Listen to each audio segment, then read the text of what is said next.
Good evening and thanks for joining us. First tonight, the Hoons hitting top gear. Life in the fast lane is made to look glamorous by the hugely popular TV team, but in real life it is just plain crazy.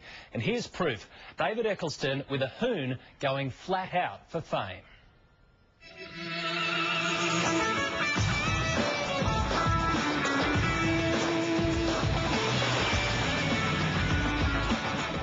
This show eggs these idiots on. He's dropped his leg, his back wheel's off the ground. They deliberately push the pedal of possibilities. This is a wake-up call for Top Gear. Come on, turn in! On the television show, it's slick and superhuman. On our roads, it's just plain stupid. Oh, I've got two young kids, so the last thing I want to see is someone getting hit by a car. You're watching a careless Carhoons audition tape for the TV show Top Gear, filmed in 2007. It's dangerous and reckless. The deadbeat daredevil crosses double lines with speeds of up to 100 kilometres an hour. They call themselves the drift masters, and they're sideways in their cars and just out of control. In what's known as drifting, he's trying to emulate the character known as the Stig, a faceless racing car driver sent out to go faster, do whatever it takes to slash the speeds posted by Top Gear hosts Clarkson, Hammond and May. Die-hard supporters of the show will blame everyone else. But Today Tonight's motoring expert John Cadogan says, how can you argue with this? Hi everybody at Freehand, my name's Carlo Arena and I would like to be your Stig. There's an army of young idiots who go out inspired by this kind of show and they try and emulate their favourite TV character, the Stig.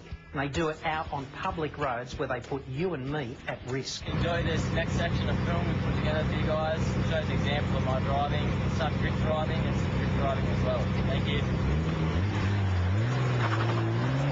Will you give me a call once you speak to a lawyer? We caught up with the driver, Carlo, this morning, but this time he was camera shy, leaving his best mate to play part-time PR, suggesting the story was worth money.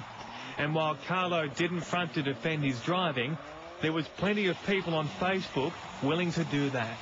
That guy had full control of his car. So what if he went on the wrong side of the road? I can't help but be frustrated every time drifting is labelled as some sort of terrible, terrible act. He may think that he's a good driver. I think he's an absolute idiot. Police have been threatening to crush Hoon cars for years, with fines of $3,000 and confiscation, but these rev heads say that's more slogan than substance. We've seen time after time, they just don't care. Coppers, leave us alone and off. We've done nothing wrong. New South Wales Police Superintendent Dave Evans. Let me make this promise to the person who's in that video. If I can, I will certainly make sure that the full force of the law is felt by you. Thankfully, our police aren't following the lead of their counterparts across the Tasman. New Zealand officers showing off to a bunch of school kids. Now, what kind of message does that send? Constantly cars doing burnouts. A lot of it you hear at night. Glenn Galvin is like many concerned parents. The father of two teenagers is tired of Carhoons leaving their mark in his neighbourhood. He has no doubt you can blame shows like Top Gear. For sure, it's influencing people. It's influencing people, see it and they think they can do it with no training at all, and out they go and do it and just cause accidents. A recent Queensland University study found the average age of a Carhoon is 22. The vast majority are men, which just happens to be the target audience for Top Gear. As for Carlo, we're told the car he thrashed around our streets was sold soon after he filmed his audition.